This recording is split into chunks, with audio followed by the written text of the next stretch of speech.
चलिए एक ऐसी दुनिया की कल्पना करते हैं जहां जमीन और पानी की सीमाएं एक दूसरे में जैसे घुल मिल जाती हैं। एक ऐसी जगह जहां कुदरत अपने सबसे अनोखे और कह सकते हैं सबसे जंगली रूप में दिखती है। आज हम सब मिलके एक ऐसी ही रहस्यमयी जगह की यात्रा पर निकल रहे हैं। तो इस सफर की शुरुआत एक सवाल से करते हैं। एक ऐसा सवाल जो सुनने में शायद थोड़ा अजीब लगे। धरती पर ऐसी कौन सी जगह है जहां बाघ मतलब टाइगर्स तैरते हैं? और हां, सिर्फ तैरते ही नहीं हैं, बल्कि पानी में ही शिकार करते हैं, घूमते हैं और अपनी जिंदगी जीते हैं। और इसका जवाब सवाल से भी ज्यादा हैरान करने वाला है। ये जगह है सुंदरबन। जी हां, दुनिया का सबसे बड़ा मैंग्रोव जंगल। एक ऐसी दुनिया जिसे किसी एक परिभाषा में बांधना बहुत मुश्किल है। तो चलिए इस अनोखी दुनिया में और गहराई से उतरते हैं।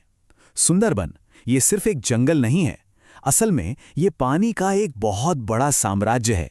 एक ऐसा किंगडम जो हमारे प्लैनेट के सबसे बड़े नदी डेल्टा पर बसा हुआ है। तो सवाल ये है कि ये जगह बनी कैसे, इसकी बनावट आखिर है कैसी? जरा सोचिए, 3 बहुत बड़ी नदियां गंगा, ब्रह्मपुत्र और मेघना, जब ये तीनों समुद्र से मिलने के लिए एक साथ आती हैं तो उसी संगम से बनता है ये विशाल डेल्टा जो भारत और बांग्लादेश दोनों में फैला हुआ है। मतलब ये नदियों, कीचड़ वाले मैदानों और न जाने कितने ही छोटे छोटे द्वीपों का एक उलझा हुआ कॉम्प्लेक्स जाल है। पर एक बात है, यहाँ की जमीन कभी एक जैसी नहीं रहती, स्थिर नहीं है। हर रोज दिन में 2 बार समंदर का ज्वार आता है और जंगल के एक बड़े हिस्से को अपने अंदर समा लेता है, निगल जाता है। और फिर जब ज्वार उतरता है तो वही जमीन फिर से सामने आ जाती है। हम कह सकते हैं कि ये एक ऐसा जंगल है जो दिन में 2 बार सांस लेता है। और यही बात हमें इसके सबसे बड़े कह सकते हैं चमत्कार तक ले जाती है। वो हैं यहाँ के पेड़। अब सवाल ये उठता है कि कोई जंगल खारे नमकीन पानी में दलदल में जिंदा कैसे रह सकता है?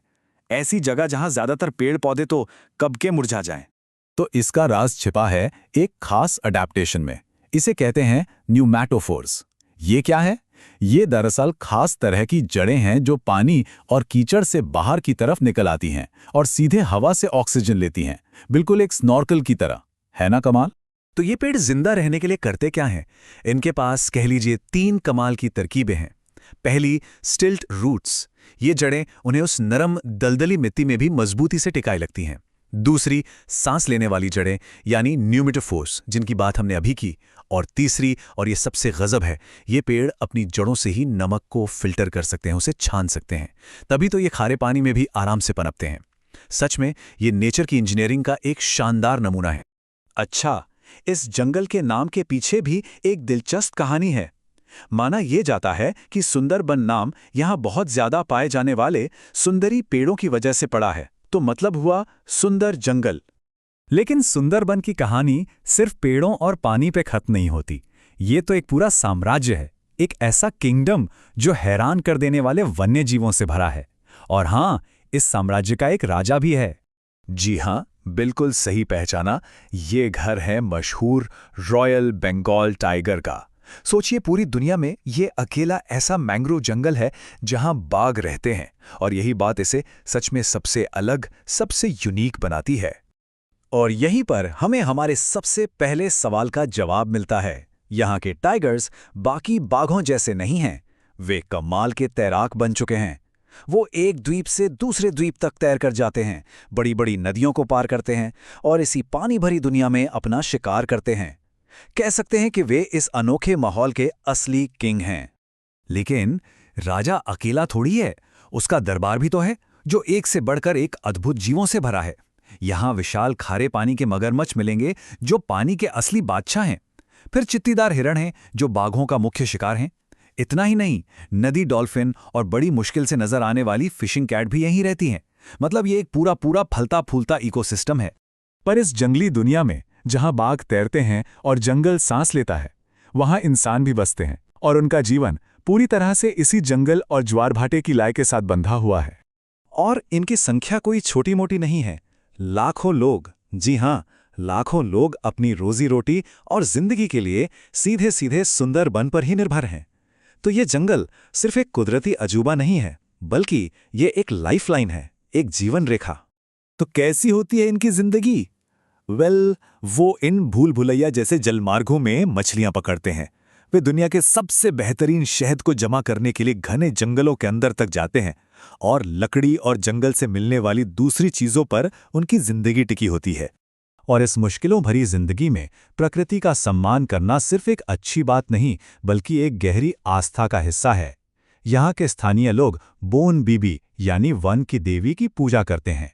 उनसे बाघों और जंगल के बाकी खतरों से बचाने के लिए प्रार्थना करते हैं, उनका आशीर्वाद मांगते हैं। ये जंगल सिर्फ वहां रहने वालों की ही नहीं, बल्कि हम सब की रक्षा करता है। ये एक गार्डियन है, एक संरक्षक। लेकिन अब ये पूरा इकोसिस्टम और इसका बेहद नाजुक बैलेंस दोनों ही बहुत बड़े खतरे में हैं। चलिए देखते हैं कि ये ढाल आखिर कितनी जरूरी है। ये एक बहुत बड़ी दीवार की तरह काम करता है, जो किनारों पर बसे लाखों लोगों को खतरनाक साइक्लोन से बचाता है। ये समंदर को जमीन को निगलने से भी रोकता है, और सबसे बड़ी बात, ये भारी मात्रा में कार्बन को अपने अंदर सोखता है और क्लाइमेट चेंज से लड़ने में हमारी मदद करता है। तो ये है वो नाजुक बैलेंस जिस पर पूरा सुंदरबन टिका हुआ है। देखिए, एक तरफ ये हमें कितना कुछ देता है, चक्रवातों से बचाता है, कार्बन सोखता है और न जाने कितने जीवों का घर है।